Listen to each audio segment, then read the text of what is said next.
How is your brother?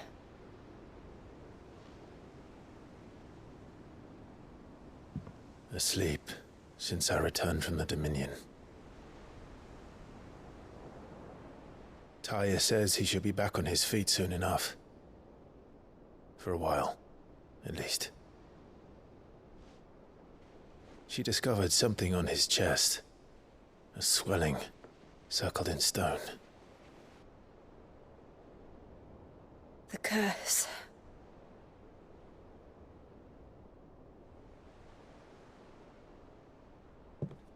For every mountain we climb, another rises up to greet us, doesn't it? It's never ending.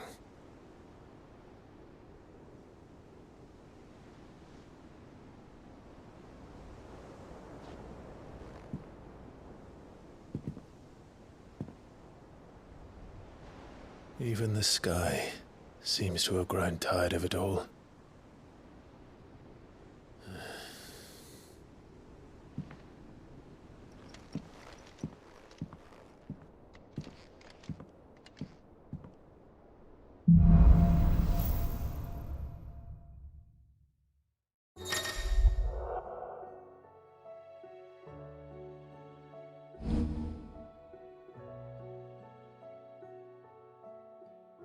Tony won't be happy if I disturb Joshua. While he rests, I might as well see what Otto has to say.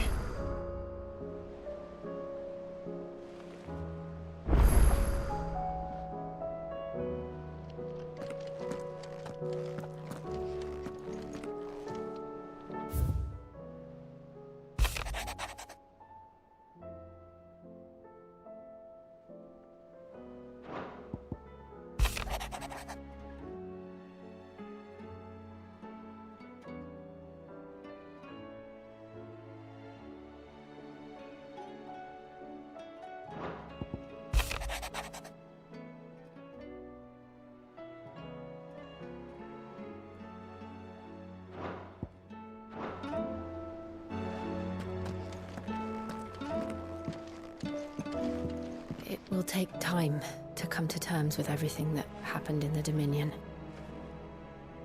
But time is the one thing we always seem to lack.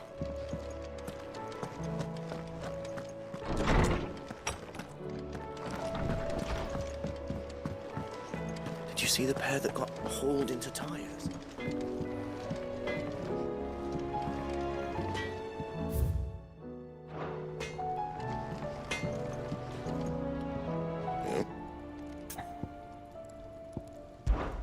You ever wonder where the hell Karen finds all these treasures of hers? That blade. I've never seen anything like it in all my years as a blacksmith. The edge on that thing. Fuck me. What's saying for you, dear? No scratches, right? That it? Fine.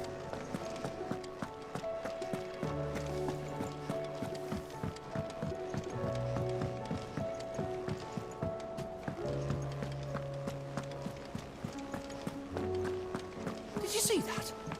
Tell me you saw that. What are you making them skies then?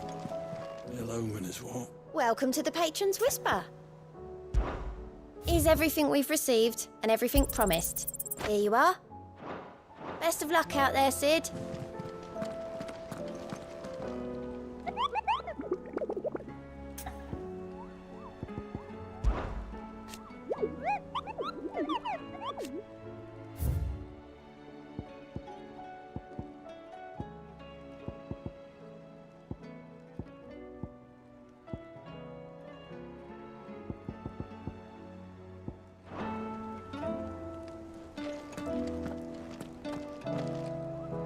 Otto, how fares the realm? The realm? Oh, she's just fine. As long as you look past the fat storms out mother crystals and her skies are a roiling cesspit. And Gav? He's with your uncle in the Free Cities, helping Mid with her project. Sent an owl their way the moment the winds turned foul. Still waiting on a reply, though. Do you have any good news? Well, that depends on your definition of good. All right, fine. What do you suggest we do? Oh, no, I'm just a messenger. I'll leave the scheming to those more suited to the task. Could be that Lady Vivian and Old Tomes have their own thoughts on the current state of things. Could be that they don't. It certainly can't hurt to ask. I suppose not.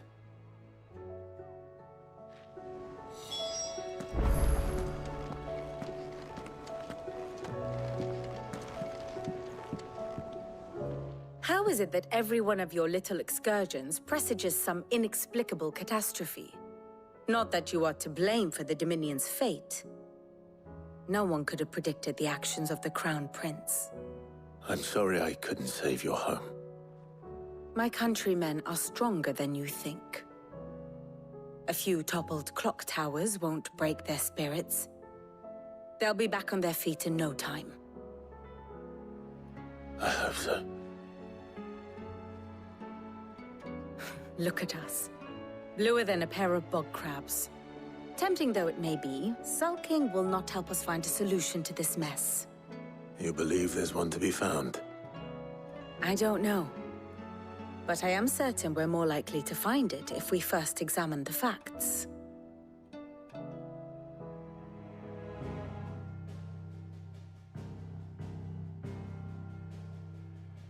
Beneath these darkened skies, fear and confusion reign over Valisthea. Oh, the lands around the fallen Mother Crystals had already begun to wilt for want of ether. But not like this. Crystals that filled wells and fueled furnaces, now nothing but pretty shards of rock. And those that hang from the people's necks cast nary a glimmer of light to keep the dark at bay. It is only a matter of time before the common folk convince themselves that the end of days is upon us. Yet I fear a swift end is more than we can hope for. While most of the world thirsts for ether, the remainder drowns in it, spawning Akashic in droves. And amidst the hordes of mindless beasts, with magics as like to fail as function, even the strongest nation would falter. Rosaria and the Iron Kingdom teeter on the brink of collapse, while the tragedy in Twinside has all but paralyzed the Holy Empire. Dalmekia fares little better. Rumor has it the ministers fled the capital after the fall of Drake's Fang, leaving their beloved republic to crumble. Waloed, meanwhile, moves in earnest. The Einherjar has been sighted off Storm. The world, in short, is in chaos. It would seem our civilization was nothing but a castle of sand, to be washed away at the whim of the waves.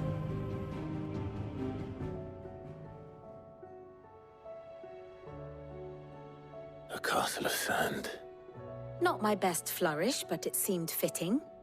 The reports I've received are considerably more blunt in their appraisal. Without the protection of their nations, it will fall to the people to defend themselves against those who would take what is theirs. Which is only ever going to end one way. Defending a farmhouse against a band of chocobo thieves is one thing, but pitchforks and palisades will do little to stall an army's advance. Should the King of Waloed deign to invade, there would be none to stop him. None but us.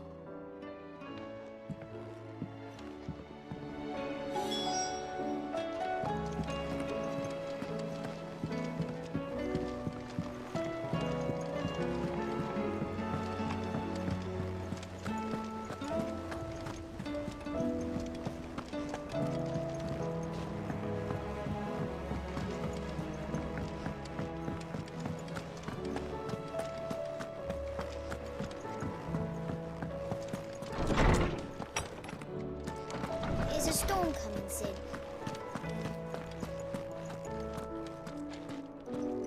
Let me guess. You're here about the skies. Is there anything you don't know, Lawsman? it doesn't take a court astrologer to augur the obvious. As for what has disturbed the heavens, that, I believe, is a question the Fallen might be better placed to answer than I. And on the 6th day did the gods tear the sun from the firmament, visiting darkness upon their prideful sons and daughters. But I dare say you remember your childhood lessons on the sins of Zemeckis only too well. You think they're connected? That Ultima was one of the gods responsible? Well, he has certainly exhibited powers that we mortals would associate with the divine. There is nothing divine about him. But he wouldn't be the first god of whom that could be said, now would he? Yet for all the fairy tales that tell of the sins, there is almost nothing in the way of actual historical accounts. Had I the Journal of Moss the Chronicler, I may have been able to tell you more, but alas, I fear all remaining copies have been lost to time. You will forgive me, I hope? Certainly not. Because there is nothing to forgive. Even without this journal, you've provided us ample wisdom. And we will always be grateful for it. Perhaps Otto will be more inclined to share his thoughts when he hears what the others had to say. I was wondering when next you'd visit. I only hope the bones of an elder antelope are alimentary enough for our faithful friend. If not, we may have to set our sights on something larger still. I have compiled some new entries, if you would like to see them.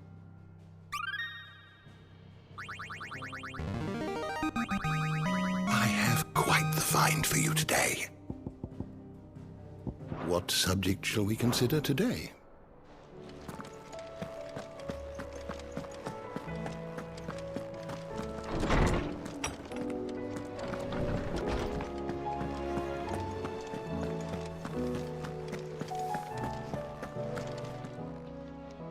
Aye, it's a dangerous world out there.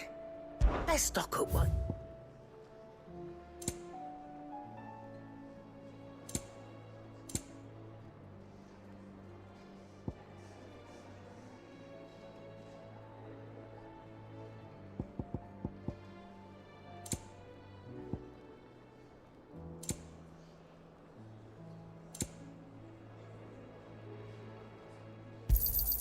You'll not find a better price than that. Come again. Or don't. I'm not much bothered either way.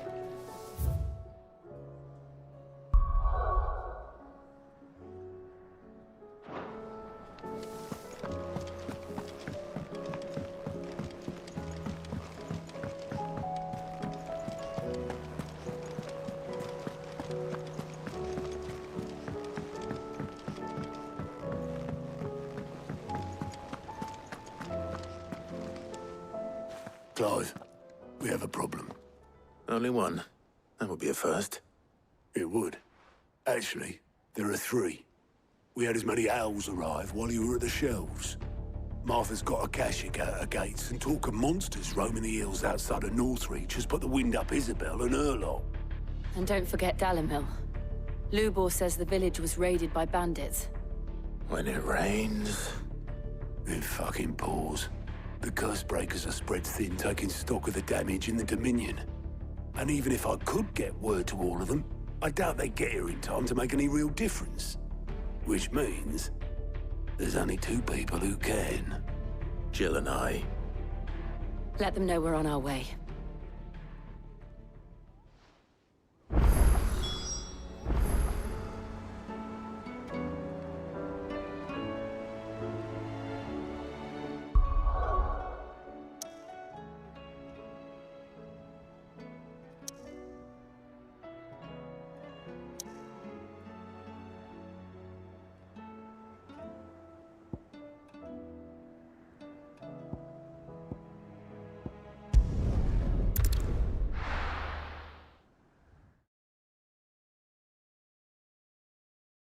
First we find Isabel. Heard a bloke saying he saw ghosts in the fast. I saw it with my own eyes.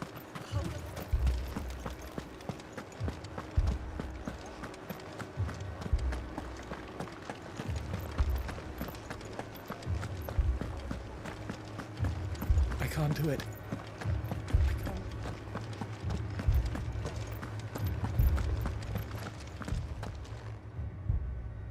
My lord. Milady. We received the dame's message. There have been sightings of strange creatures, I understand. With the blue eyes. Yes. Like a Kashik, but different. They've taken so many. I've lost count. Akashic, but different. Ultimus thralls. And what of your mistress? Is she here? Oh, no. She went to the garrison to ask what they were planning on doing about all this. Then we'll look for her there.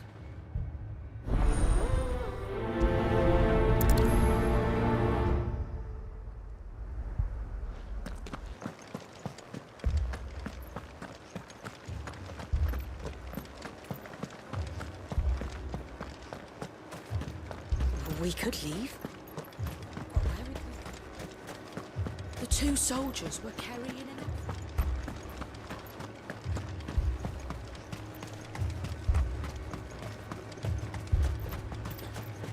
Madame, please! Half the garrison's been slaughtered by those things. We lost the captain this very morning. We've tried requesting reinforcements, but there's been no word from the capital or the Dominion in days! What more would you have us do? I would have you do your duty. Those at the Vale look to me for protection. And protect them I shall. Because they are my charges, and that is my duty. In case you have forgotten, the people of this town are your charges. But more than that, they are your people. Your sisters, your brothers, your lovers. So you have a choice. Lay down your sword and watch as they are slaughtered, or take it up and do what is right. She speaks the truth, you know. This here, it's all we have. It's all that's left. What we have left is our lives! Do you really want us to lose them as well? Not if we don't have to. Look, there's a cask under the captain's bunk. Let's talk about this over a drink, eh? I'm listening. I'll have a word with him.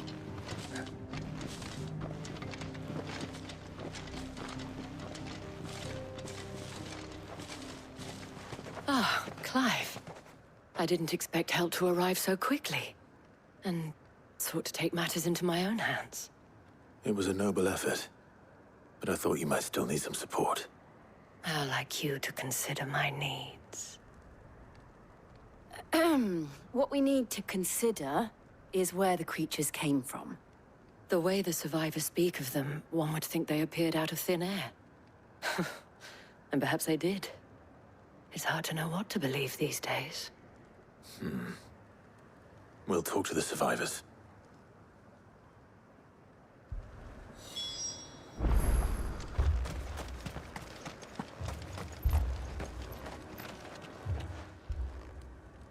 You're a pikeman, yes? What happened? I've got family in Moor. I heard the flood was spreading, so I went to see if they were all right.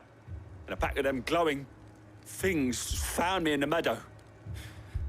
I ran for my life. I never did get to the village. Leave that to us. My family. Don't leave me, Paul. That thing, it took off the captain's head. Did you see the creatures that attacked you? Creatures? Yeah, they came out of nowhere. They went for Joseph first, then me, and then they were just gone. Do you remember where you were? On the road from Oriflamme. We just passed Moor when... Where's my Joseph? It's all right. Just rest now. At least we have an idea of where the thralls might be now. We should head for more.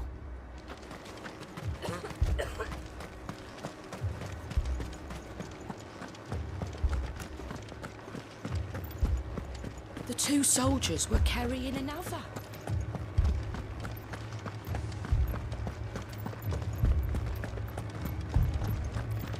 was all they could do to escape.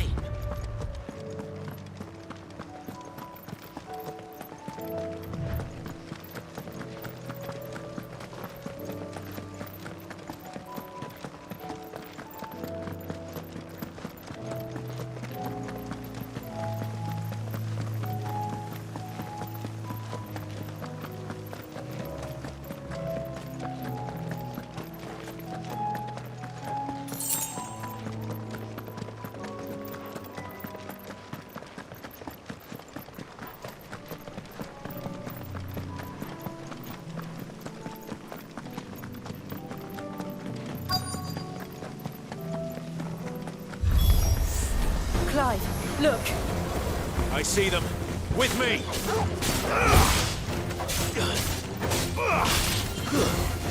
Stay down!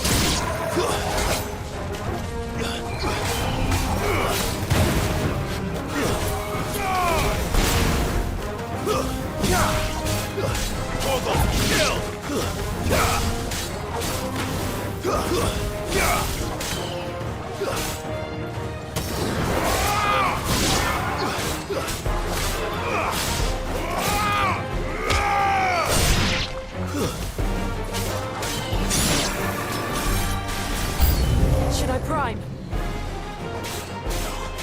Save your strength.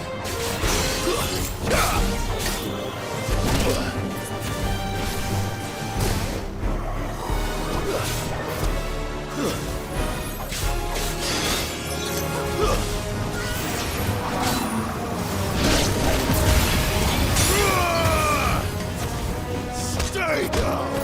Now, Torgal!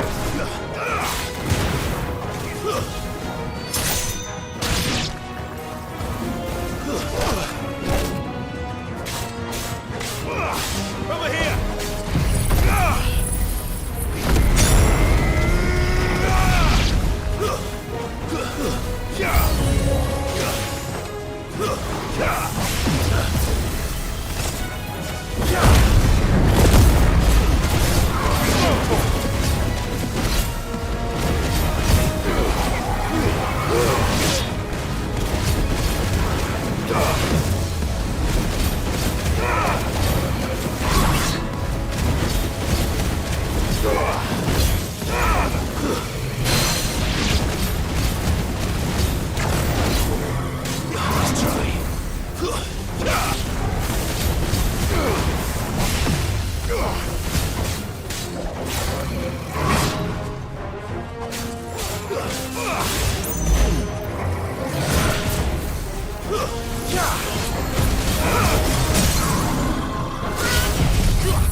Do you think there are more?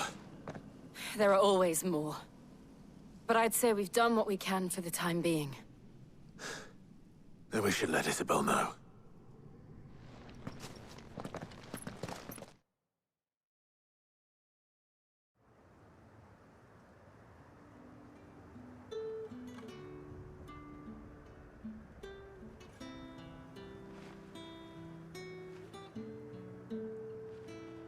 You have the town's thanks.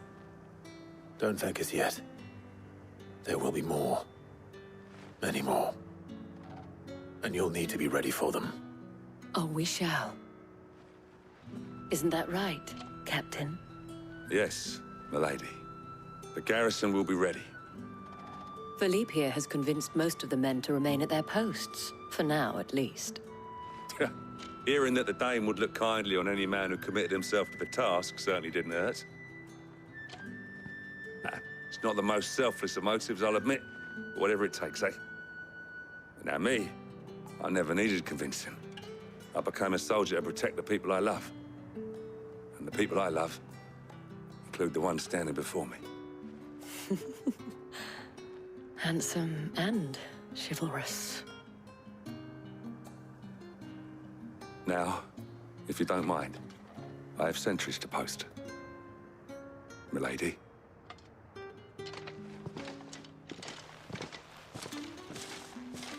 Lest you wonder, I'm not foolish enough to believe that this has solved all of my problems.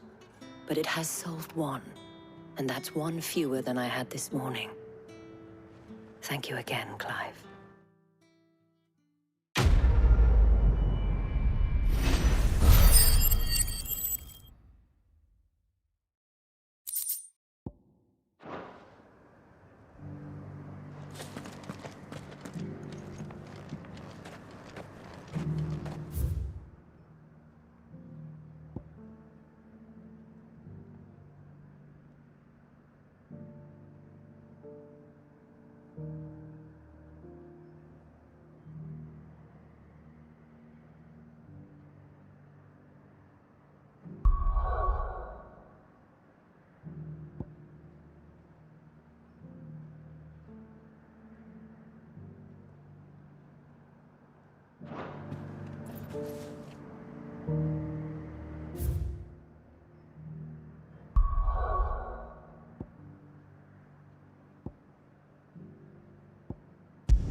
Sid! Your new companion appears much more formidable than your uncle. Should I be worried? You haven't been introduced. Jill, Clive has told me much about you. All lies, I'm sure. Your Stolas said that Dalamil has a bandit problem. Indeed. Although, you're a little late. They left with our food and guild days ago. Any idea where they went? The desert's a big place. Your guess is as good as mine. But the fact is, I have more immediate concerns. What did you say to me? What did you say? Ah, as if by magic. Let's just say we've yet to reach a consensus about how to solve Dalamil's little problem. And at this rate, it won't be the actions of the bandits which prove to be our undoing. It will be our own. Now, I've tried reasoning with the dissenting parties, but even the Desert Hare has limits. Perhaps we could talk to them. What makes you think they'll listen to us? What makes you think they won't? She makes a fair point, Sid. And you won't have wasted much of your precious time if you fail. They're just across the courtyard.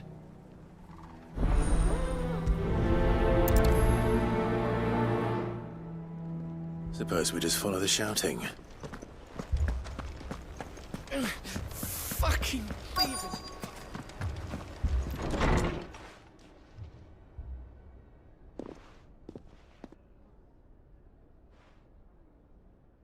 You wouldn't talk like that if it had been your men whose throats were slit. Blood for blood, it's the only way. We hire mercenaries and have them mount the bandits' heads on our walls as a lesson to the rest. And what happens when those mercenaries are slaughtered like your men? Are you going to hire more?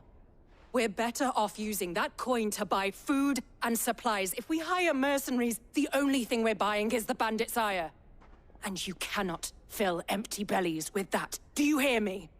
But what happens when they come back? Maybe it'll be your throat that's slit. That's enough. Both of you. Any more of this and I'll throw you out myself. Come back when you're ready to talk like adults.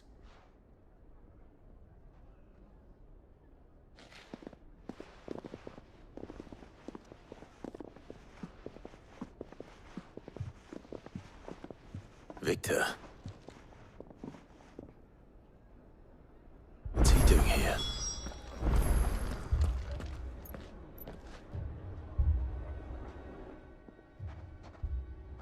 Sid. And Lady Jill. What brings you here? I was about to ask you the same thing. Costness is in chaos, and the markets have all but ceased to operate. The Briar's Kiss here in Dalimil is the only place I can reliably obtain supplies. I was here to do just that when Master Lubor told me of his troubles. He thought I might be able to talk some sense into these fools. But if you're here, I suppose his patience must be waning. Who are those people? Those were the thorns in Lubor's side. And the reason this place might be headed the same way as Costness. It's these accursed skies. The darkness is enough to drive a man to madness. Or an entire city, for that matter. We're still working on the skies. But in the meantime, perhaps we can find a solution to Dalimil's problems. I hope so. For all our sakes.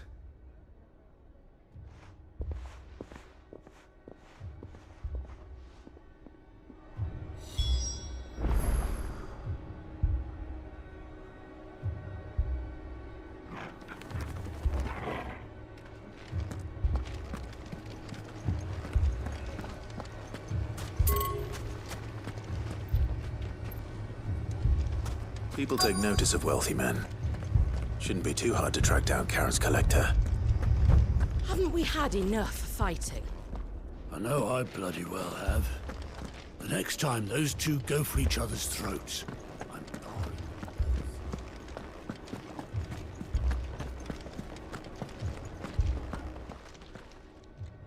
My reputation will be ruined! Ruined! Calm yourself, Lord Ignac, I beg of you, before you do yourself a mischief. Pardon the intrusion, but... Out! Get out! I paid for these rooms so I wouldn't be disturbed. Leave me be! Please, allow me to apologize. His lordship is going through a difficult time, and he's never been fond of guests arriving unannounced. Radim! Get rid of the filthy oaf this instant! Very good, Lord Ignac. Would you mind stepping outside for a moment?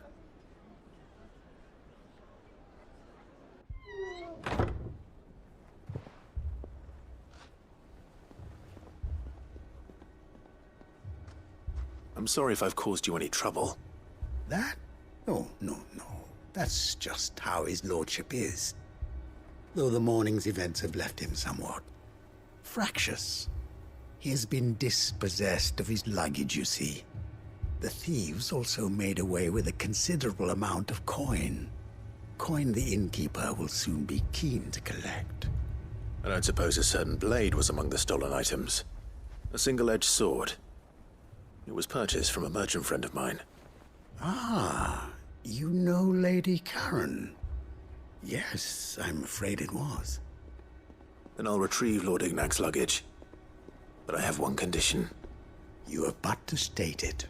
You are welcome to anything that is within my power to grant. I want an audience with Lord Ignac. A few minutes should be enough. Then I'll be on my way. A condition I would be a fool to refuse. Of course, you shall have your audience. I don't suppose you saw where the thieves went? I did not, no. Though some discreet inquiries made on his lordship's behalf mean that I know where you might find them. The bandit's bed. Every ill-gotten coin in Dalimil is said to pass through that disreputable corner of the Valcroy. And that's where I'm heading. I shall speak to Lord Ignac in your absence, and arrange for an audience upon your triumphant return. That will be very kind of you. Farewell, and best of luck.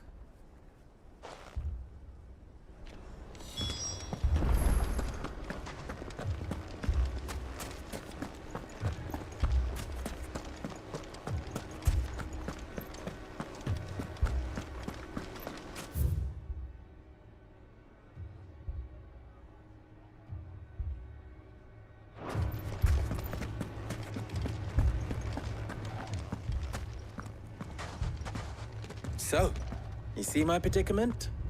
What I saw was a room full of people who were angry and afraid. And with good reason by the sound of it. But if left to smolder, that anger and fear could set the entire town alight. My thoughts exactly. What to do? Both sides wish to protect their homes and livelihoods, if only they could agree on how. But as long as they are divided, we are vulnerable. And if there's one thing bandits like, it's an easy target. What would Sid the Outlaw suggest? Well, if it were my namesake, he'd let them choose for themselves, and be on hand to pick up the pieces when it all went wrong. That sounds like a recipe for disaster. A recipe for disaster is precisely what it is. But perhaps that realization would be enough to make them question the ingredients. While it's plain neither Conrad nor Natalie will countenance the other's proposal, it may still be possible to make them doubt their own. Before presenting them with a third option. And that would be? To pool our resources and save the city ourselves. Why fight each other? When all that fear and anger can be directed at the bandits. It appears we have a plan of action. Victor, pay Conrad a visit. See if you can't convince him of his folly. I'll speak with Natalie. As you wish. Your faces are not well known in this town. That may prove useful. Don't worry, Victor and I will do most of the talking. You need only play along. Play along? What he means to say is yes.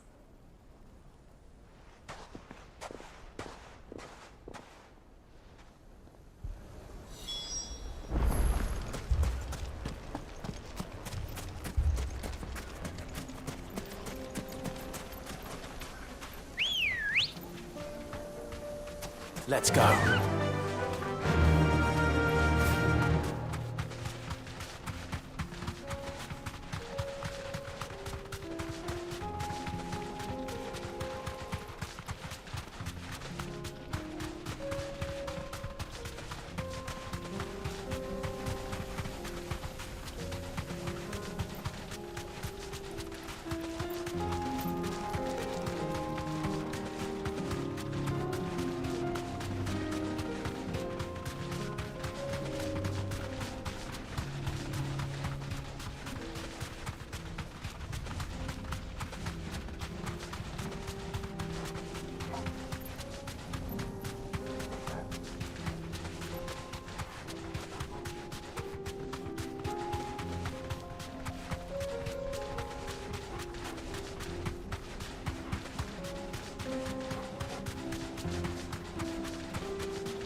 All right.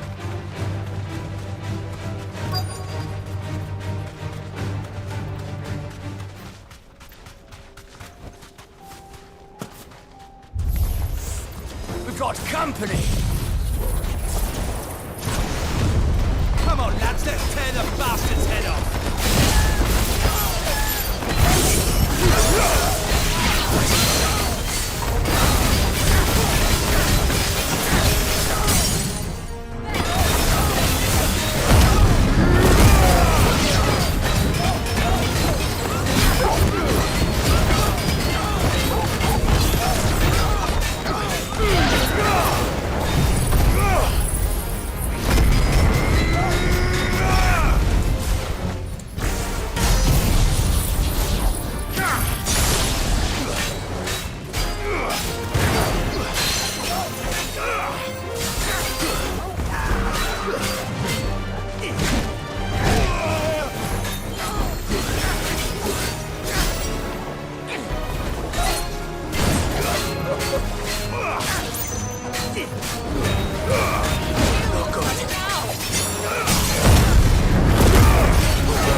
over.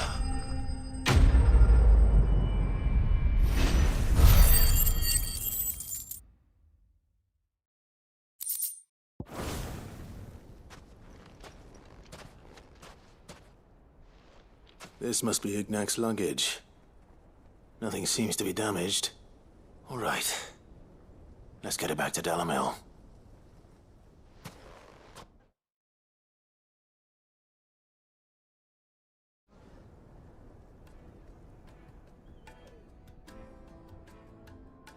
I hear I have you to thank for the return of my effects.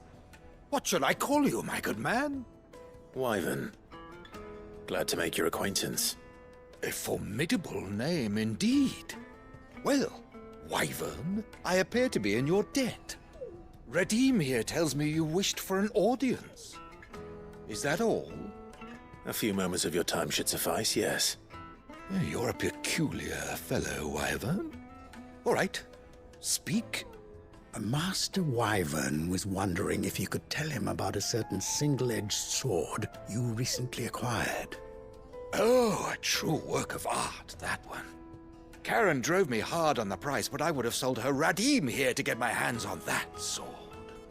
It was made in the Outer Isles, far beyond the Twins, and is used exclusively by the practitioners of a unique school of swordsmanship. They believe no combat should ever exceed a single strike, and hone their blades to such perfection that none ever does. Each sword is made for that one perfect stroke, and for that stroke only. They crack upon a second blow. There's a brutal sort of beauty to it, really. But how do they hone such an edge? Fine question. Why, they use a whetstone, of course. Whetstones, rather. A whole array of them, ranging from the coarse to the fine. 10,000 licks with the sharpening stone, then 10,000 more. But it is the final stone which lends the blade its legendary sharpness. A mineral quite foreign to this great realm of ours. And that is the key. The secret ingredient. Wyvern, it occurs to me that my little lecture is hardly equal to services rendered. Take this, together with my regards. The very stone of which I spoke, far rarer among collectors than even the blade itself, and a far more fitting payment. Thank you. Pardon the intrusion, my lordship. However, it is long past time we prepared ourselves to depart. So it is. I am locked in bitter competition with a rival collector of curiosities. I am one step ahead of the unscrupulous scoundrel, but he is hard at my heels. Are there many other collectors out there? Too many to count, but only one do I consider my nemesis. Lord Byron Rosfield. And is a perennial thorn in my side. I can imagine. Farewell, Wyvern. May our paths cross again. Radim, we mustn't dawdle.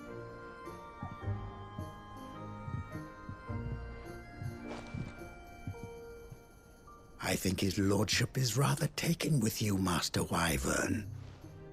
Thank you again for your assistance. Coming, my lordship. I'll be right there.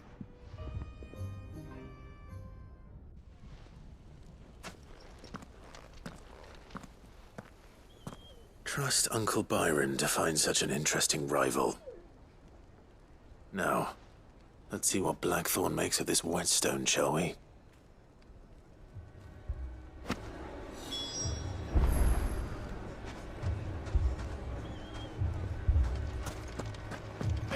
Fucking leave it. Picture it, Conrad.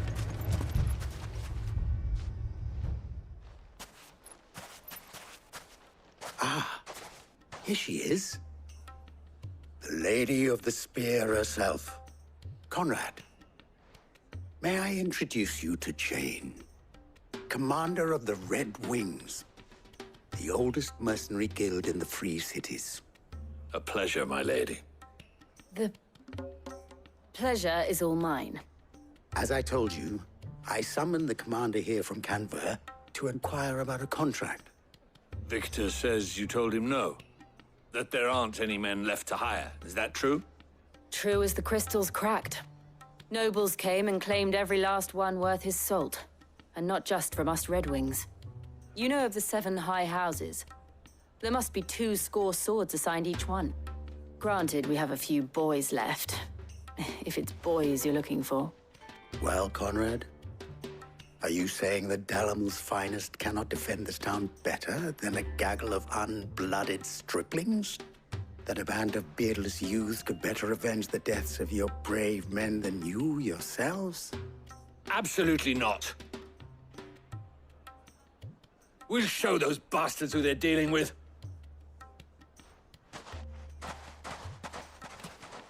I can't believe that actually worked.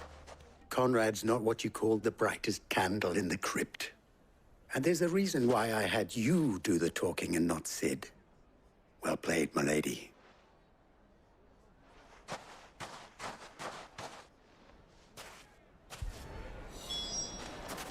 Then let us band together and show these brutes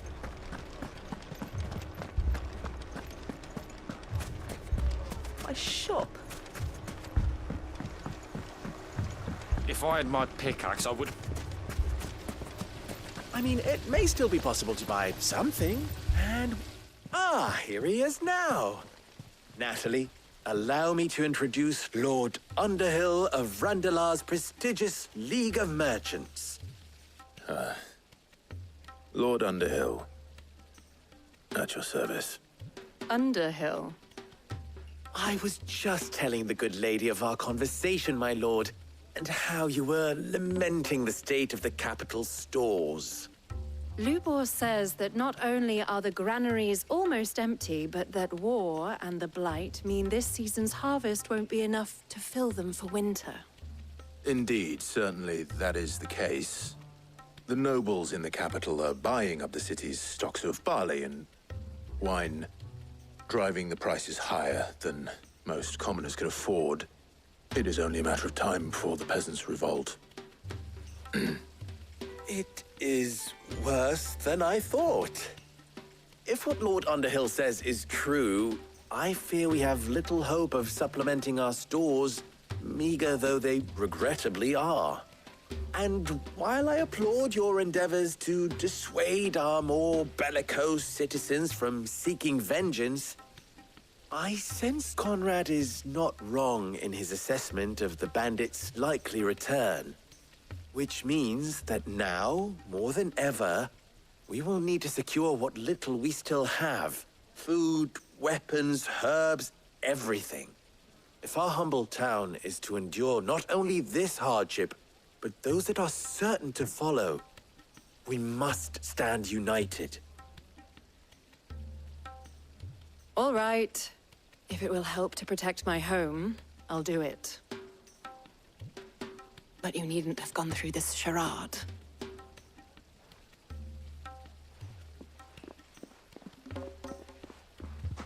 Thank you, Clive. Your performance was nothing if not workmanlike. She saw right through it. I didn't say it was good, merely that it produced the desired effect. Now, my scouts should be returning shortly. Meet me back at the Briar's Kiss, and we shall see what we face.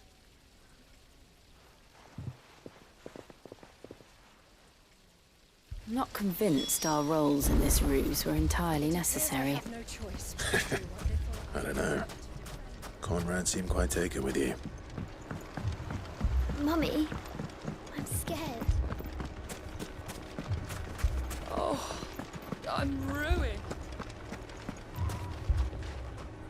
Good news, Sid. Both Conrad and Natalie have somewhat gracefully accepted their new roles. With time, they may even learn to... Time no longer appears to be the luxury it was before lunch. I take it your scouts found the bandits.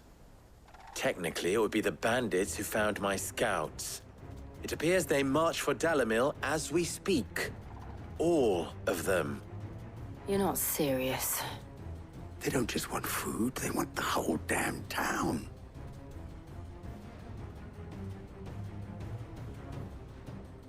I have a favor to ask. I'm told the bandits march in 2 groups, one from the south and one from the desert, in a move doubtless intended to stretch our already gossamer-thin defenses. Very well. Jill and I will meet those from the desert. But what of the rest? The rest, my friend, the city shall fight. Together. The stakes, I concede, are high. But if this does not unite Dalimil, nothing will. That is a lot of faith to put into those who had their hands around each other's throats but a moment ago. Then it will be for us to see that their hands are kept occupied. And I do mean us. I thought you might say that. We'll hold them off for as long as we can. And we will do the same.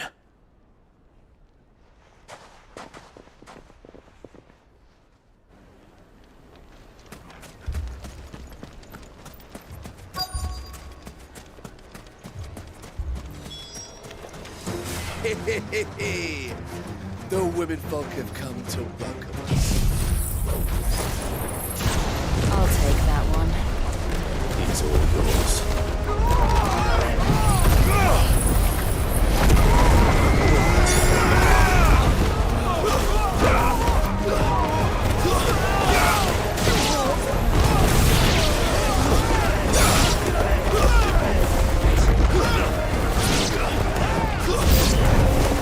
They mean to overwhelm us.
The townspeople.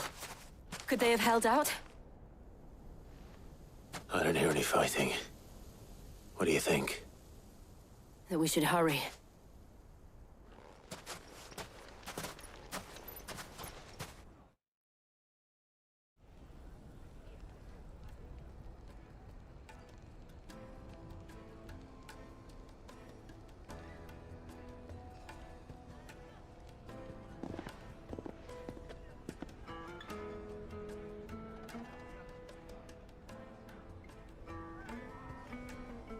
Natalie, I owe you an apology. You did well out there. The inn would have been lost had you not held the line. Without you, there would have been no line to hold. You saved us, Conrad. You saved Dalimil. We all saved Dalimil.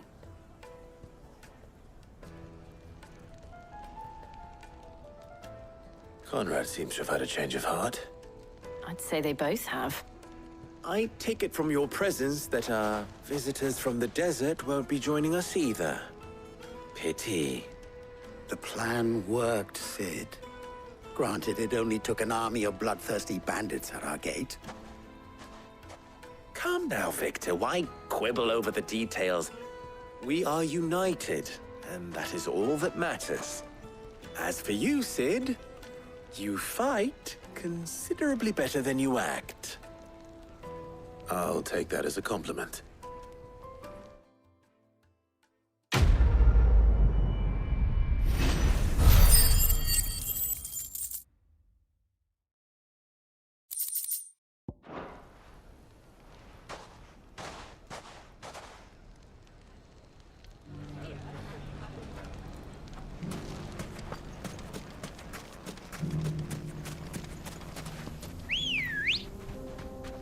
Let's go.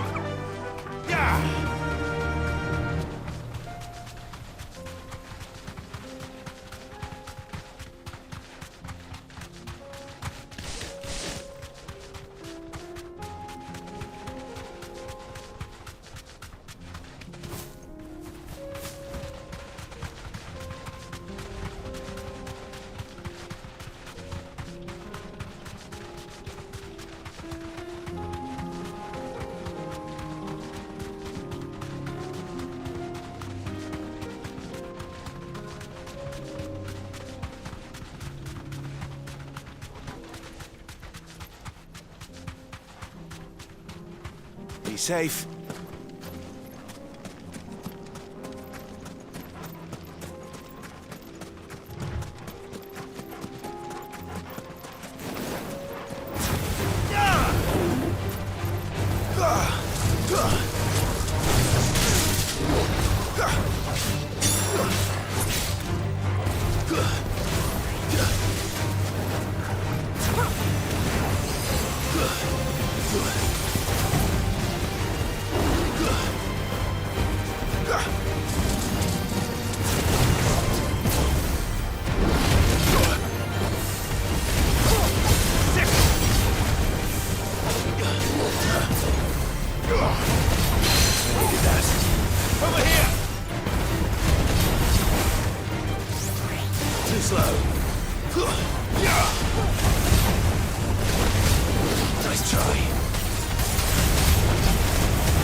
This man's gonna die if we don't get him some healer.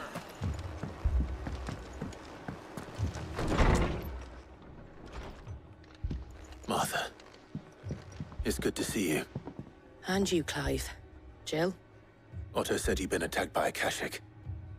What exactly happened here? Those skies are what happened. Not long after they fell dark, we had our first visit. There were hundreds of them. Tried to storm the hill. Only a handful made it up here, but that was more than enough. The rest are still down there now. And while we have a few willing fighters holding them back, they're sorely outnumbered. What do you think, Clive? That we join the fight? I thought you'd never offer. Now, where I need you is the Fallen Gate. That's where the fighting is fiercest. Let the men know you've come to help. Something tells me they'll be pleased to see you. We're on our way.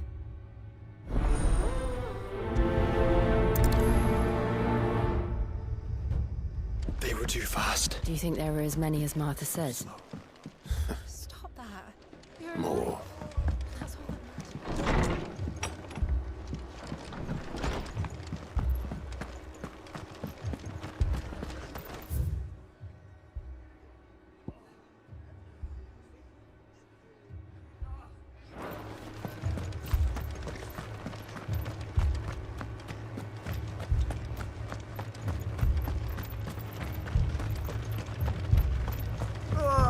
Just patch me up as quick.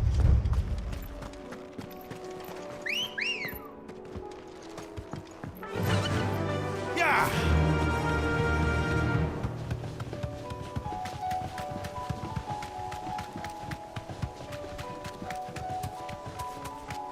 We're not alone.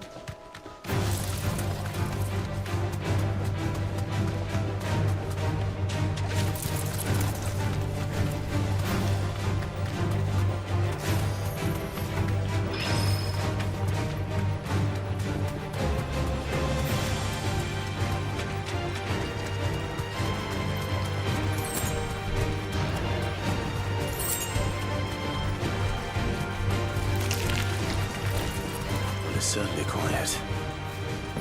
If I were a giant antelope, it'd seem like just the place.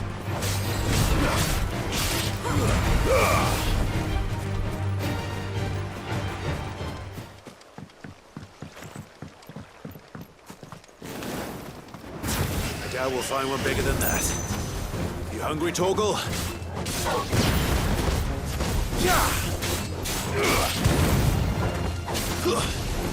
Stay down!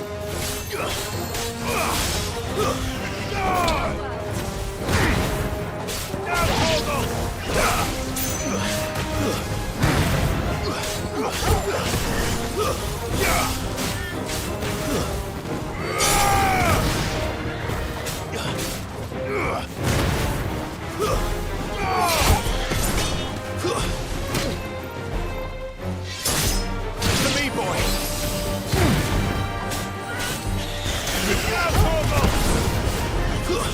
Stay down! All yours, Torgal! Attack! Now, Torgal!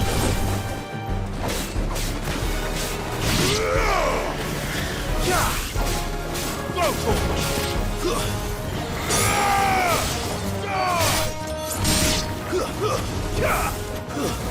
Get him! It's over!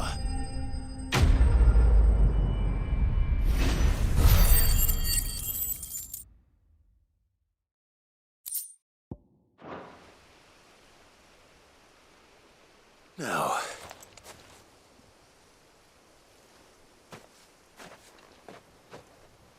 Will it be enough, I wonder?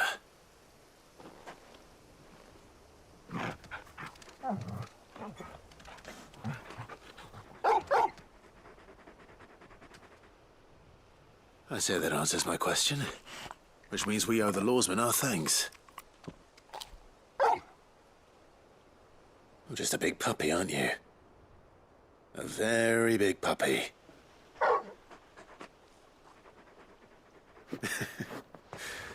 You do know you can take that with you, Torgal. Lady Karen will be relieved to hear you've got your appetite back. Come on, boy.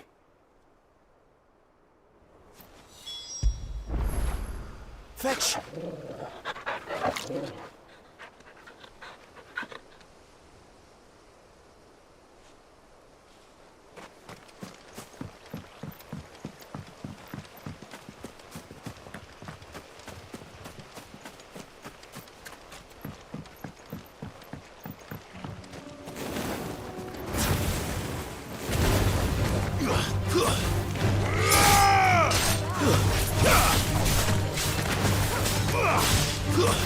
Ah!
We're not alone.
Orville, kill!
You don't think they've abandoned us, do you? Them not. Not a chance.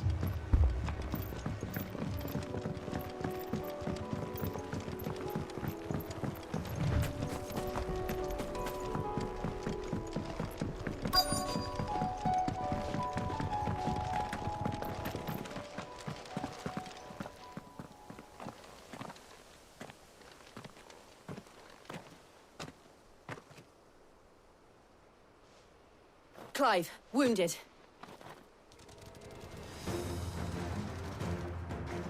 We deal with the Akashic first.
These men don't have the look of hired swords.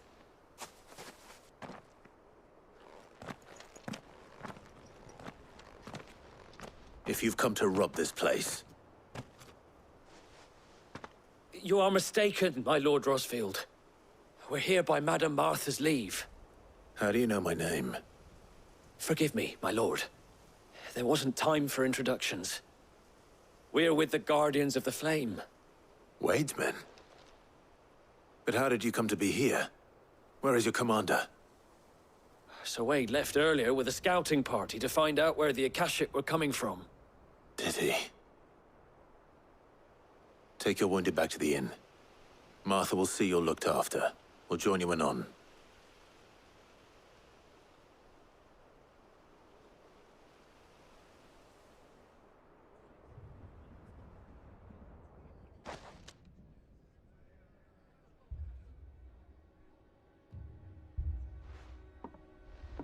And to think you took them for thieves. A fine reward for holding off the horde, that is. When did Wade and his men arrive? Not long after Rosalith fell. The Guardians asked me to shelter some of them that had lost their homes. They were making ready to leave just as the skies turned, and we agreed it was best we stuck together. Martha! Trouble! The scouting party's almost at the lift, but they got a pack of Akashic snapping at their heels! And they got wounded with them! They're not gonna make it! Damn it all. We'll worry about them, Martha. You look after everyone here. If any can still fight, send them to the lift. I will. You two be safe now.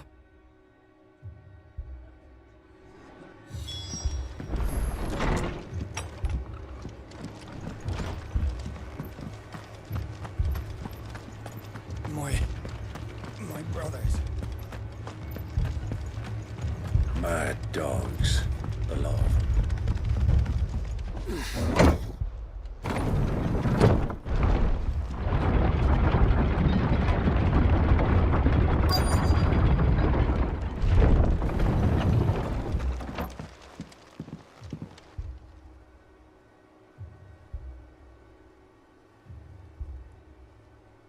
Squire, I need you to get those who can still walk up the lift to Martha's. But what about...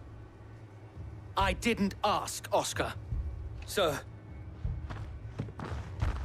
Sir Wade. Lord Rosfield. If you aren't a sight for sore eyes. Martha seemed to think you might need some help. And by the looks of it... We thought we could sneak by them. But we didn't know there would be so many. How could we have? Behind you!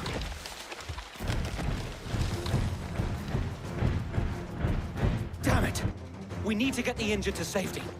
Do you think we can hold them off? We can certainly try. Are you with us, Sir Wade? Always. Then let's do our duty.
Is anyone hurt?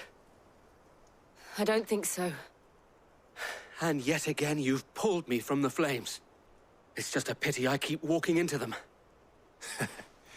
You've never been one to shy away from danger, Sir Wade. Like any shield worthy of the name. I see you're all in one piece. Martha! Is something wrong? The lookout saw smoke coming from down Eastpool way. Too thick to be a hearth. A second horde. Feel like finishing the job.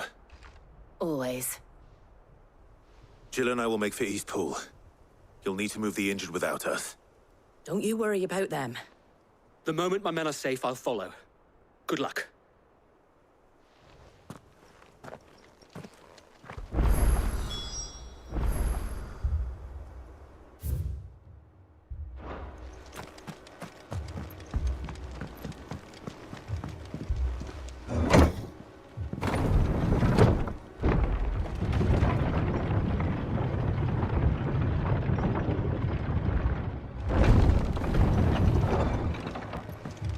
Mad dogs.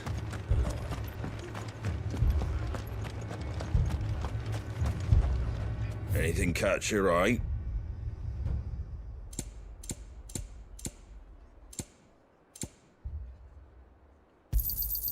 Much obliged. Thanks very much. Fare thee well.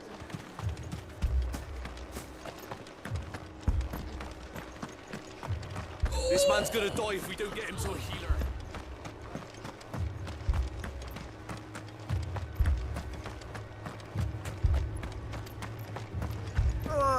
Just patch me up as quick.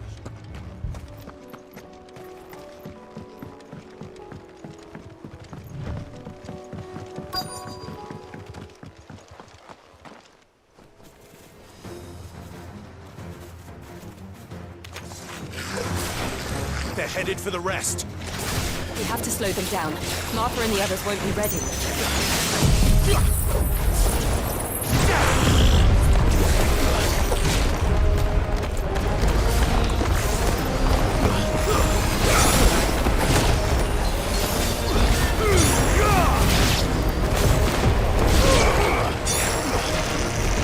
It's over.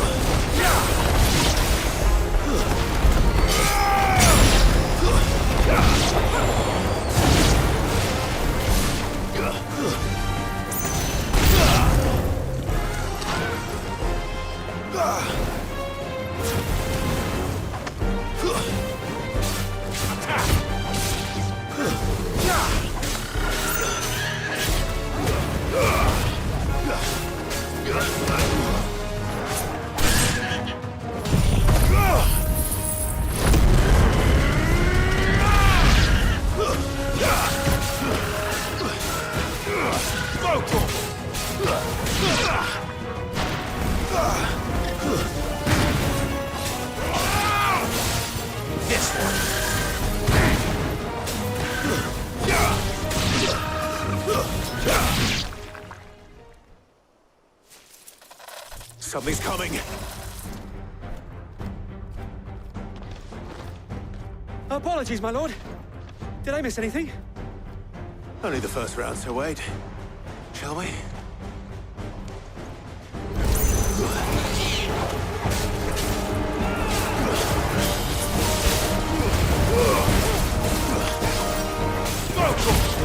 All yours, Tom.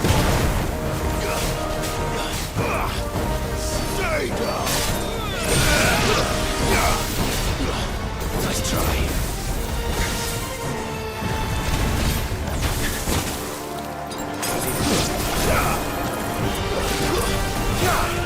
Too slow.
Nice try.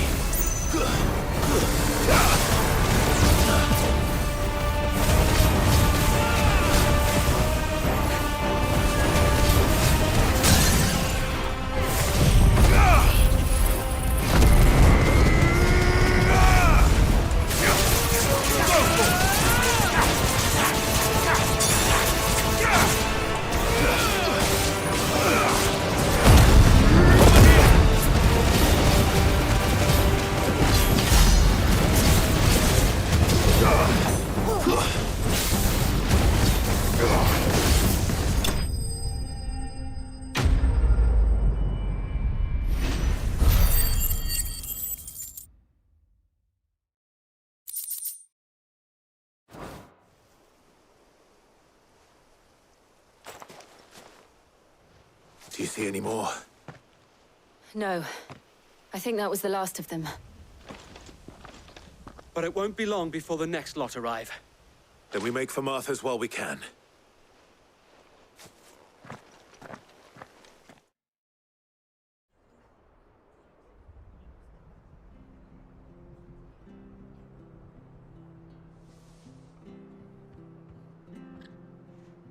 What did you find out there?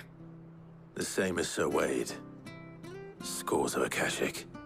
Well, wherever they came from, they're gone now. Our lookouts say the lowlands are clear. Hopefully we'll have enough time to lick our wounds. How many of your men were injured? A damn sight less than if you hadn't turned up. Thank you. It was a hard-fought victory. But as long as the skies remain dark, I fear the Akashic's numbers are only going to rise. It's not a matter of if the Horde will be back, but when. And whether that's sooner or later, we'll need to be ready. The inn here affords a good view of the land, and is easily defendable. I'd like to make this one of our outposts. What do you say, Martha? You'd have more men to guard the rest. Well, when you put it like that, of course they can stay.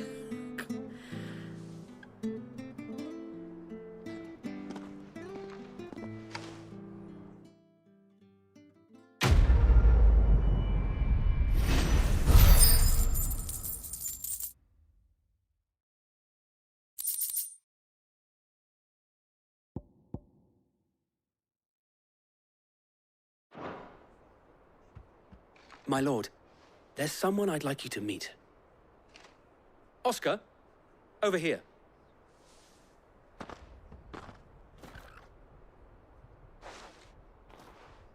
It is an honor to make your acquaintance, Lord Rosfield.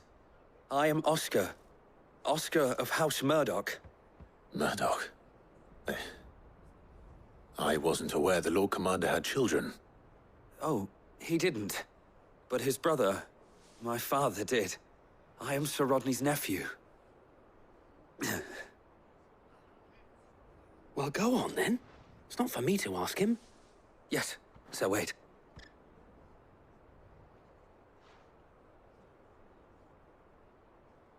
If it please you, my Lord Marquis, might you take me as your squire? I would learn the duties of a shield from the finest. I'm sorry to disappoint you, Oscar, but I'm a shield no longer. Nor was I ever the finest. And spending time in the company of an outlaw hardly seems a fitting education for one aspiring to take his oaths. My Aunt Hannah once told me that a man is not defined by his title, but what he does in its name. You have accomplished much since taking on the mantle of Cid, winning no little honor in so doing. And I would sooner serve under an honorable outlaw than an unworthy shield. Not that Sir Wade and the other Guardians are... I mean to say that, they're... It's all right. We know what you mean. There is only so much the boy can learn from me, my lord. But a squire... Would that really be so bad? You were a squire once. And I'm certain Sir Rodney would approve.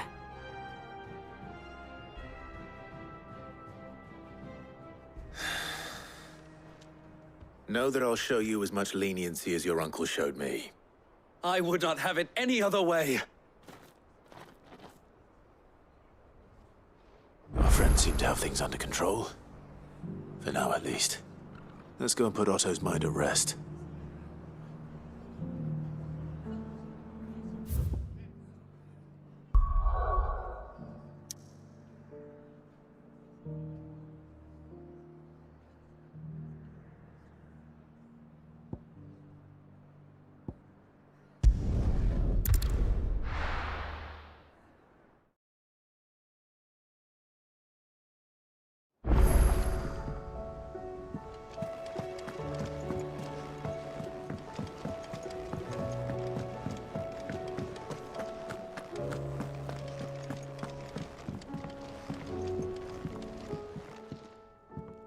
Sorry for the wait, but hopefully you'll agree it was worth it. You learned something about that sword, then? I did better than that.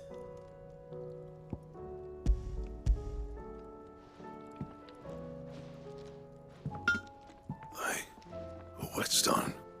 Yes, but not one you'll find anywhere in Valisthea.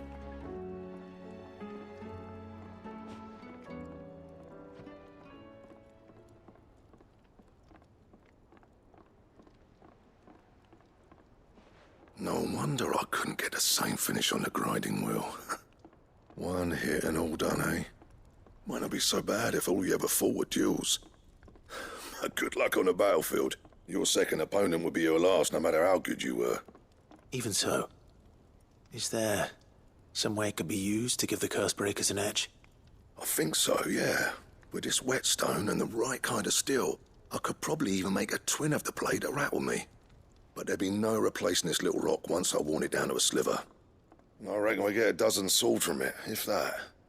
Swords that the Cursebreakers wouldn't know how to wield properly, and that would see them through a single fire piece. Nah, no point trying to copy that thing. Be about as much use as a wax anvil. But finishing our blades with a whetstone this fine, now that's something to consider. And what's finer than fallen masonry, eh? Or more hard-wearing, for that matter. Just imagine it. Good Valisthean steel with an edge as sharp as any found in the Outer Isles. I won't make a copy, nah. I'll make something much better. I'm sure the Cursebreakers will be delighted. Just don't push yourself too hard. Don't you worry about me, sunshine. I've been working day and night since I was half your age, and I'll still be here when you're long gone. Hey, thanks, Clive. I mean it. I owe you one, August too. It's good to know someone's looking out for me. You'll be happy to hear you said that. And I'll see that my debt to you's paid. First new blade I make's got your name on it. You come and find me when you've got the materials. All right. I will.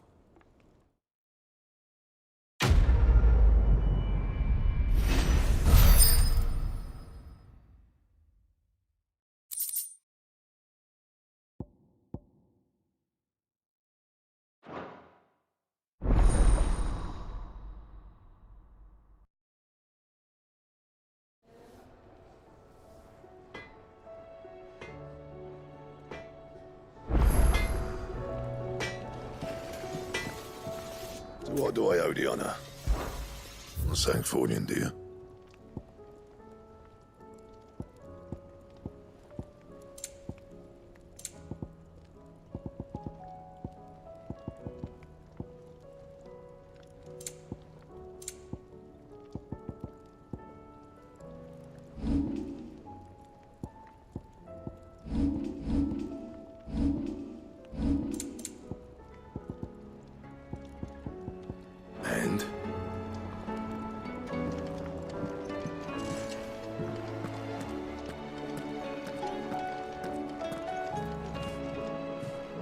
I noticed you and Torgal had gone off somewhere. Take him for a walk, did you? You could say that.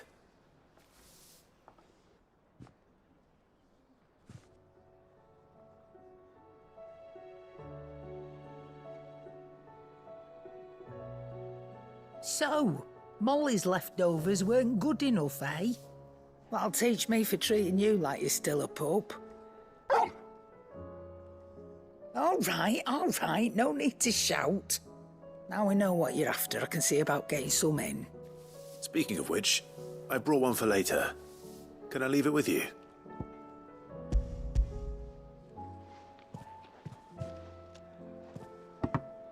You can, aye.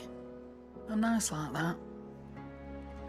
In return, you can thank Tomes for me. The bloody know-it-all. I was just on my way to see him.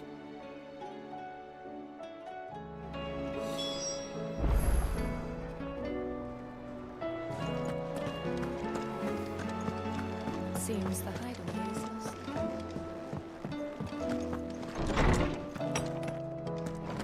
Is a storm coming soon? Ah, Clive. Were you able to locate your quarry? We were indeed, Lawsman. You pointed us in exactly the right direction. And Torgal's been a very happy hound ever since. Very good, very good. Lady Karen sends her thanks, by the way, for your part in solving the mystery. Ah. But that reminds me.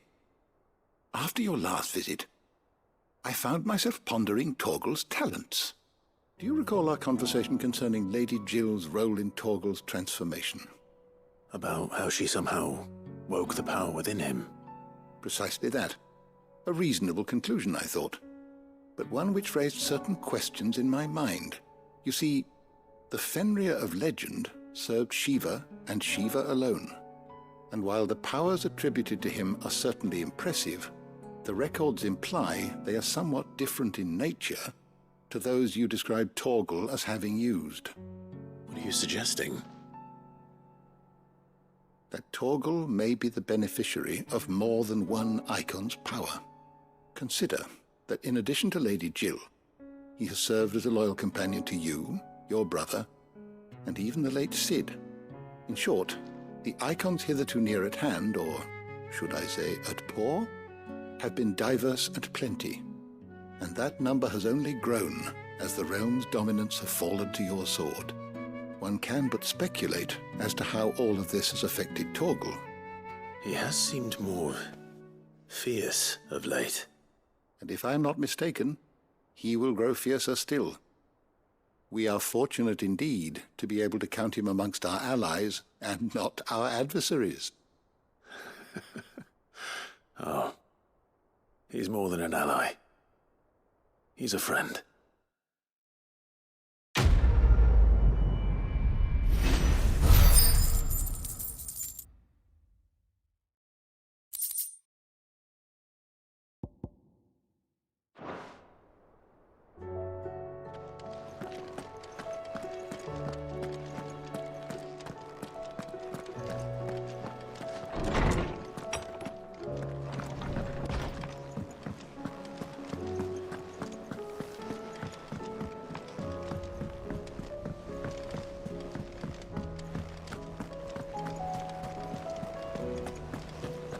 Did you see that? Tell me you saw that.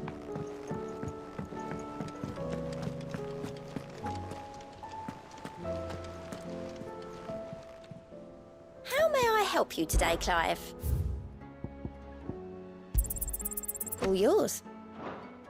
All done? Was wondering when you turn up. Had ours from all our friends thanking you for your timely intervention.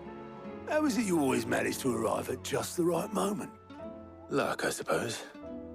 Any word on the rest of the realm? Let's see. Storm's still crying out for mother crystals.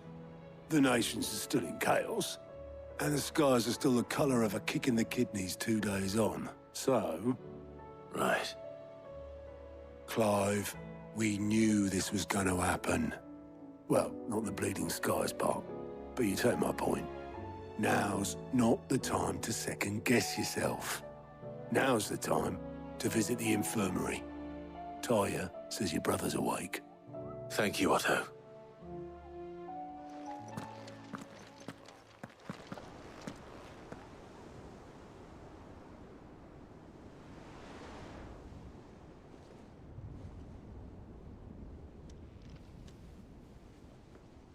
So it was not Sylvester, but Olivier who served as Ultima's puppet. And when Dion learned of this, he sought to slay the fiend.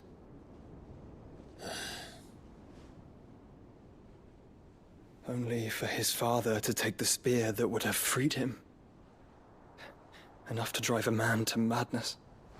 Small wonder he hasn't stirred. I would be afraid to wake. Had I but reached out to him sooner, warned him of the threat Ultima posed. But now, both an empire and her prince lie broken. Joshua, what do you know of Ultima?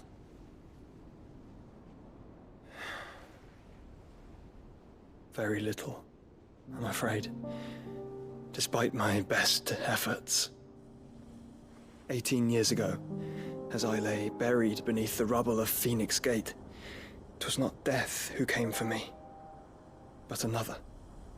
And it was while in my rescuer's care, I first heard of Ultima. I've been chasing his shadow ever since. Ultima is driven by some deep, dark purpose, and for whatever reason, it would seem you are crucial to his designs.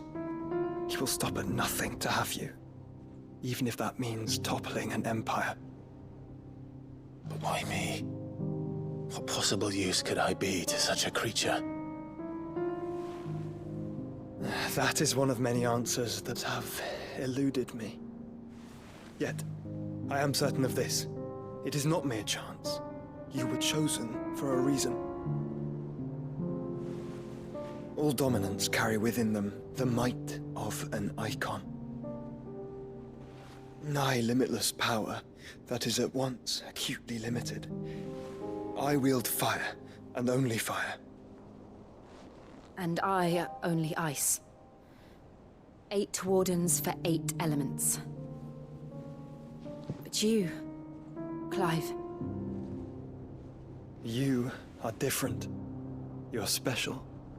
Your abilities begin with the flames of Ifrit. But they do not end there. The fact Ifrit can even exist goes against everything we thought we knew of dominance. Perhaps Ultima has been waiting for one such as you, whose potential is truly limitless. I've encountered that thing several times now. If it or he, as you say, needs me, why hasn't he claimed me as he did the boy? Were I to hazard a guess, I'd say the two of you are somehow incompatible. His mind not properly attuned to your body. His mind? Mind, awareness, spirit, call it what you wish. But I believe Ultima to be an embodiment of the concept. This is why I struggle and fail to contain him here inside me. I'm sorry. Inside you? With every setting sun, I feel my strength wane. And though the Phoenix's flames mend the prison I have made for Ultima, they do so at a cost. We must find a means to bring an end to him before I meet my own. What were you thinking? It was that or let him take Clive. And I've always had a soft spot for my brother. But that doesn't mean you should sacrifice yourself to save me.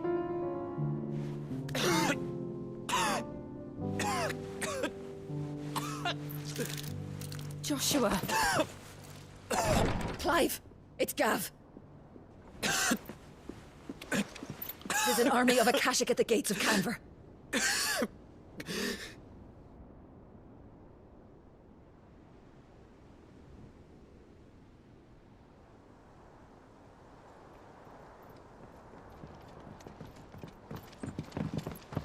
Well, what's the short of it?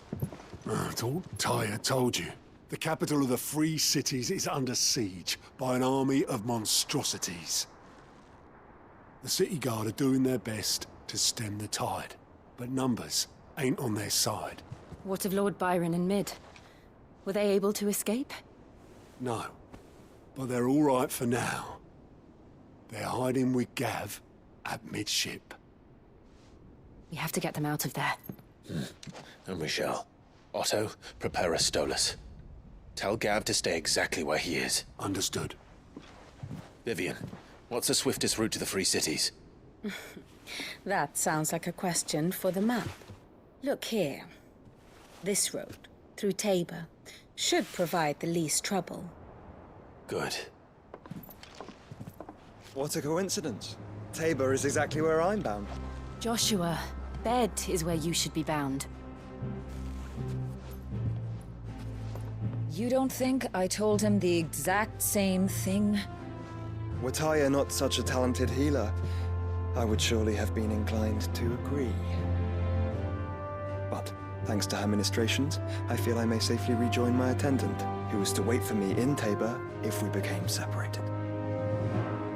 All right, we travel together. Clive. If he stays close to me, he'll be fine. Thank you, brother. I'll look after him.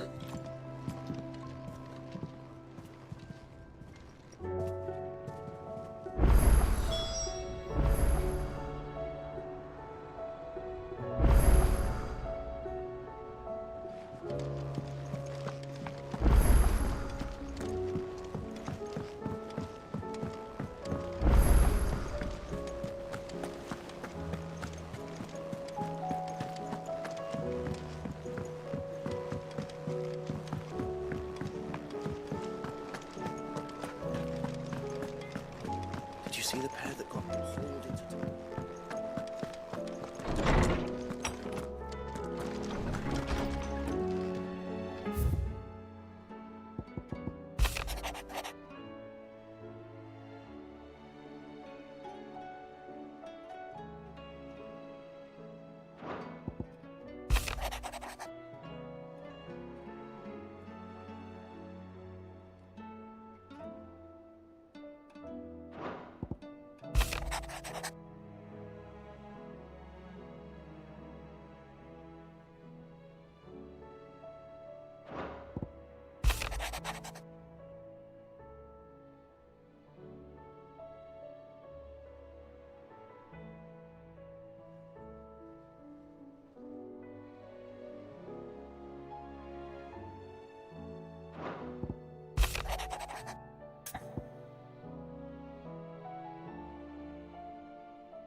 Rutherford. Wasn't that the name of my uncle's manservant? Why would he be at Martha's Rest?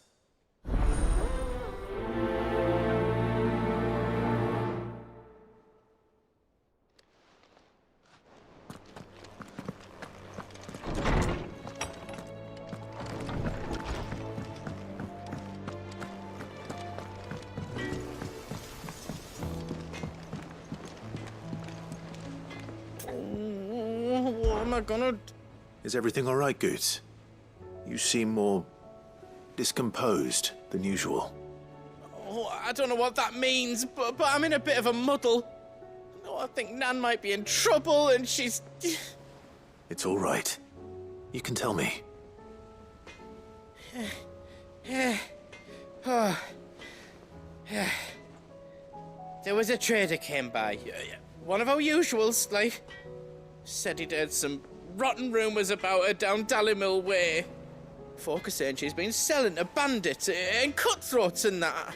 I mean, she's fond of a chance to make a coin or two, aye, but she'd never do business with baddies. Especially not the kind who go hurting people who haven't done out. I wanted to ask her about it myself, but I'm scared she'll give us a tongue lashing. She'd never give your tongue a lashing, though, would she? Don't worry. I'll speak to her. Oh, thanks, Clive. You'll let me know what she says, won't you? Of course. I'm sure it's all just a misunderstanding.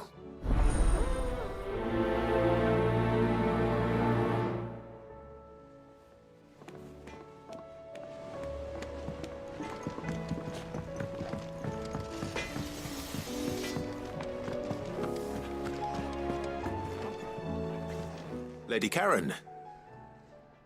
How's business? Not nearly as foul as the weather. You're doing good trade, then? Both in and out of the hideaway? Can't complain. Wait. What exactly are you getting at? Not once in 5 long years do you pay my affairs half a care, but here you are today, raking me over the coals like a bloody popoto? Just asking. Out of interest. All right. I'm here because I was told that certain rumors have been circulating. About you selling weapons to brigands. Oh, are you? And who was it who knows me so well as to tell tales of my evil exploits? I didn't exactly hear firsthand. All I know is that someone in Dalimil has been spreading word to that effect. And what? You believe it? You think I'm profiting off the blood of innocents, do you? Look, I've done things I'm not proud of.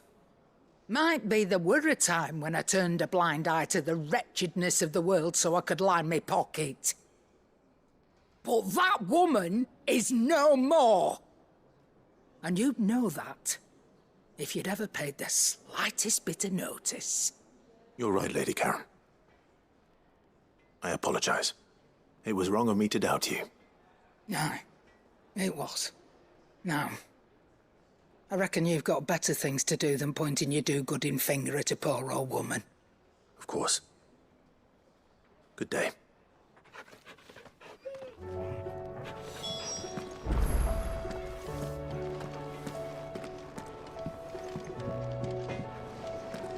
Did you see the pair that got hauled into tires? Aye. It seems the hideaway's lost blasted its book. appetite. Here, you put me in this situation, Clive. You can bloody well get me out of it. I need a hand with a recipe. Are you sure it's me you're looking for? I'm not much of a cook. I'm all the cook will be needing, thank you very much.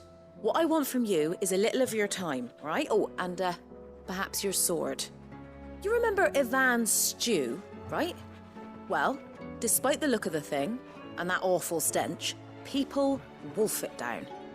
So I thought I'd try making one of these supposed masterpieces myself. Had a peek at the book and gave it a go, but, well... It wasn't as straightforward as you'd hoped.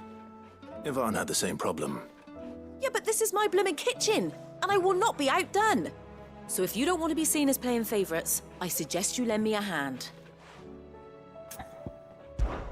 I've never been one to play favorites, Molly. And I would be only too happy to lend you a hand. So, what's on the menu this time? A fried mortress of skyworm. That's one heck of a name, innit? Recipe seemed easy enough to an old hand like myself. Thought I'd followed it to a T. Only, turns out skyworm livers and drake's mint are not what I thought they were. At least I hope they're not, given the rancid mess they made. Ivan said the recipes in the culinary pilgrimage date back centuries. Who's to say the ingredients even exist anymore? Wow. That's a question for a scholar, wouldn't you say? Perhaps you know of one? Kindly old fella who haunts the shelves, maybe? Fine. I'll go and speak to Harpocrates. Perhaps he'll know something. And if he does, I'll see if I can find your ingredients for you. You do that. Lest we forget, you've got a reputation to uphold.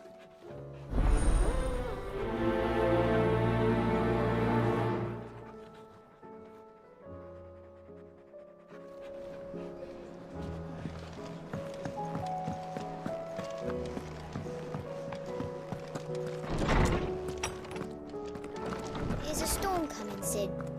Will there be thunder? Sid, perhaps you can help me solve a mystery. I can certainly try.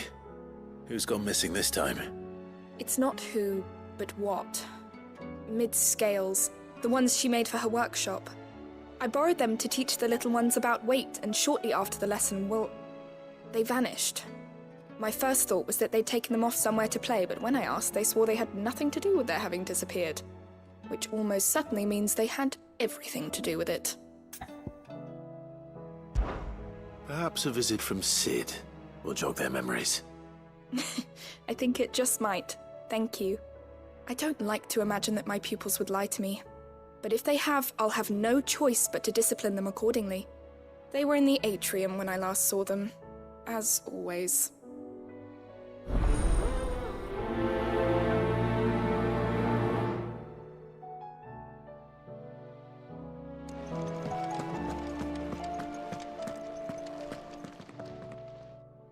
Lawsman Harpocrates. I've come to pick your brain if you don't mind. It's about the book you lent Ivan. Ah, Valisthea, A Culinary Pilgrimage, a classic. One of my favorites, in fact. The young man did a wonderful job with the Chance's stew. I do hope we shall be able to sample more such marvels in due course. That's actually why I'm here. I don't suppose you know where I might find skyworm livers and drake's mint. Ah, so the fabled Sanbriquois delicacy is next on the menu. Delightful. The descriptions of fried mortress never fail to make my mouth water. Now, skyworm is a somewhat antiquated name for the wyvern, their ground livers being the paste from which the mortress is made. Dragon livers. How very Sanbriquois. One would have thought the disciples of Bahamut would have a touch more reverence for their Eikon's brethren, but apparently not. I believe the specific dragon the recipe demands is the blueback wyvern, said to be the very color of the sea beside which it resides. So we know where to look for our liver. But what about the drake's mint? Saint's bonnet in contemporary parlance, a herb which grows along the North Reach coast. I gather that one can locate the cheerful yellow flowers by their heady scent alone, so I'm sure you'll have no trouble finding them. I may add that people once believed game was best served with the flora that sustained it in life, in which regard fried mortress of skyworm is undoubtedly a typical dish of the time. Meaning that if I find one, I find the other. To Northreach, then. Best of luck, Clive. And do save me a bite once the dish is complete.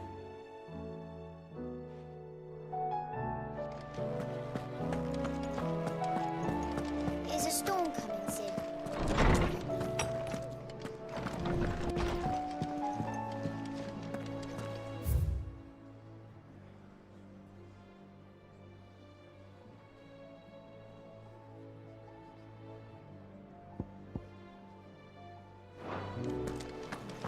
Seems the hideaway is lost.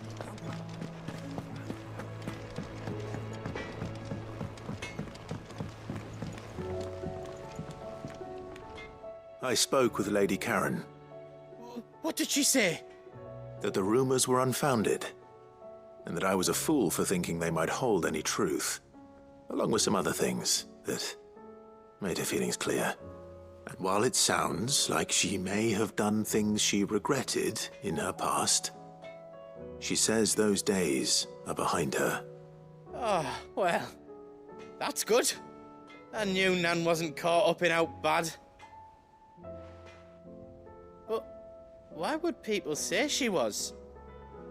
What did she ever do to them? It's not right. No, it's not. But people do things for all sorts of reasons. Perhaps we'll never know. Well, I'm going to find out. That trader, he said they were all talking about her in Dalimil. So that's where I'm going. I'll find someone who'll tell me, you'll see. Are you sure that's wise? Whoever's spreading these rumors means Karen ill. Oh, right. But that's why you'll be coming with me, isn't it, Clive? I suppose it is.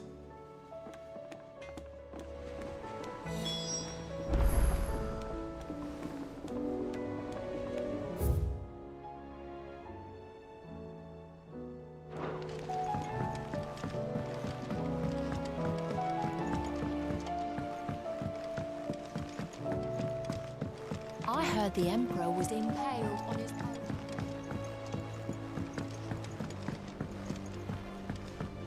We're all gonna die! You hear me? What do you reckon we should do? I say we should just tell Miss Shirley. You'll get us all straight.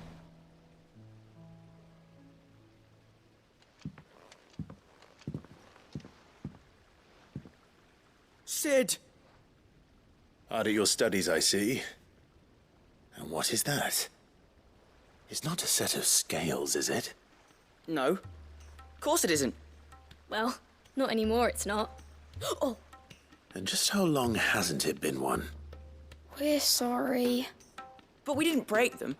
We dismembered them. Just like Miss Mididol showed us. Miss Mididol? And why would she have you dismembering her creations? Because that's the only way to become a ninja-neer.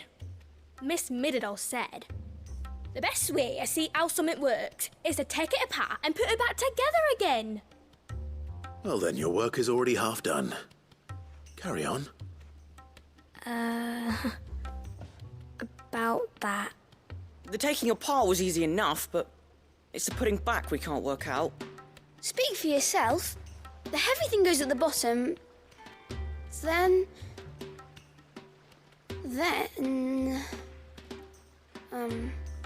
You three need to learn to take responsibility for your actions.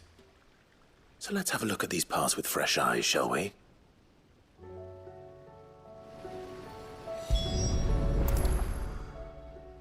All right. Everything here was once part of Miss Mididol's scales. Every piece has its own role to play, and each is just as important as the others. If even one of them is missing, the scales won't work. So let's think about what those roles might be. You already know one of the pieces. The body. Its role is to support everything else. But what of the others?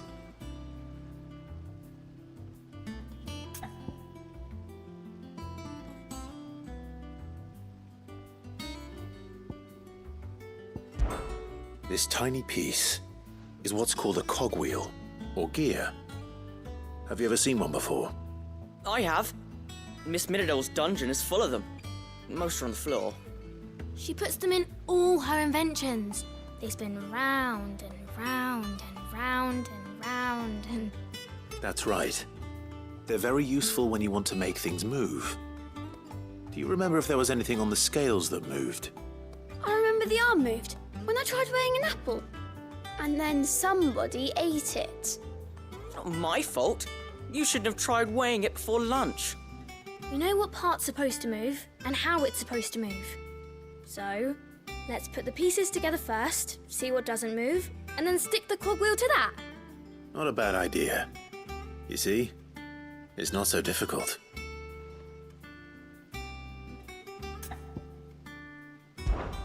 This is called the arm.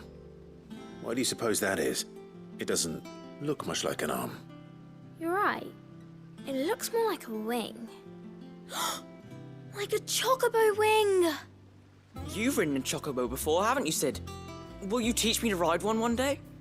I'll think about it. Now, what do arms do? Hold things. So wait, maybe this arm holds things too? Good thinking. You're on the right track. These round parts are called the pans. You all know what a pan is, don't you? I do. Molly uses them in the kitchens to fry bangers. But these aren't for frying bangers, you idiot. They're for weighing stuff. But what if I wanted to weigh Goots? I don't think he'd fit on that little thing. Probably not.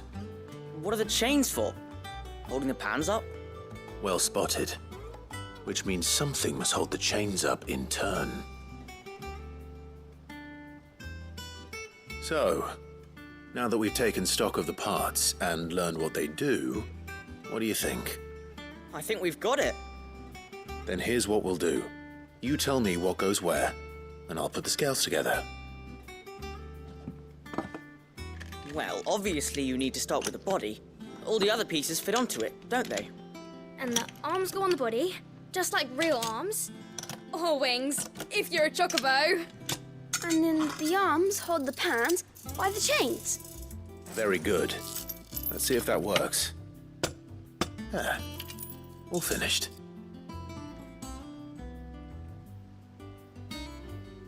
Yes! We did it! Well, with Sid's help. Oh, I just put the pieces together. It was you three engineers who showed me how. That's right. We're Miss Mididol's hairs. Her hairs? Yeah, hair's for the future. She's showing us her secrets now, so we can help out the hideaway when we're older. What do you think, Sid? Are we almost ready? With a little more help from Miss Middledol and Miss Shirley, I'd say it won't be long at all. You hear that? It won't be long. Until then, though, do try to be honest with Miss Shirley.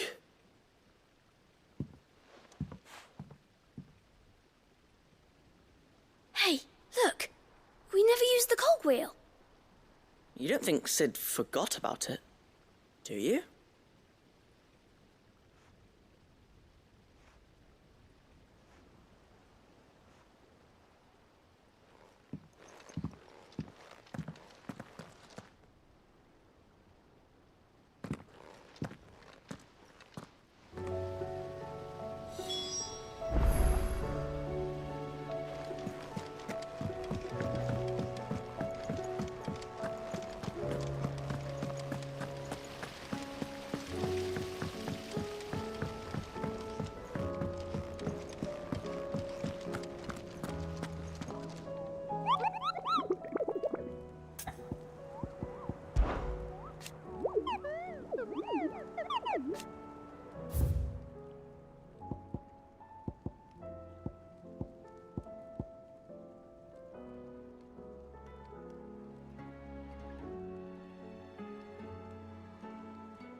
Did you see that? Tell me you saw that.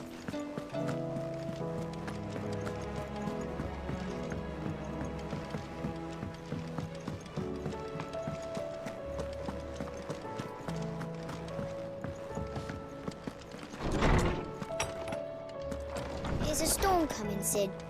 Will there be thunder? Well, did you solve the mystery? It was as you thought. The children had the scales, or the parts of them at least. They dismantled them to see how they worked. Oh, no, Mid will have my head. Thankfully she won't. This might even have been her idea.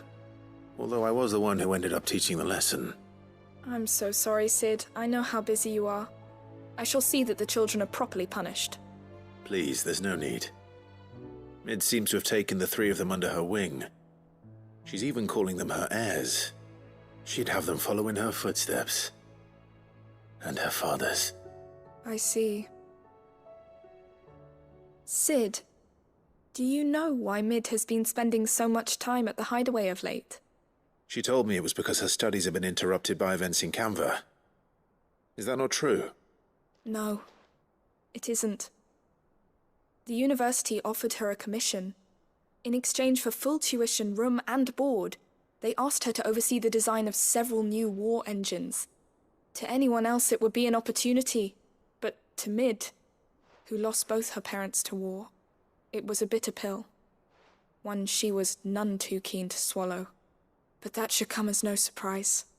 She's only ever cared about bringing people hope. The very last thing war can be said to do. Which explains her heirs. She's working to give them a better life. And so should I. What's the odd engineering lesson? Oh, you've given them far more than that. And I'm sure they're very grateful.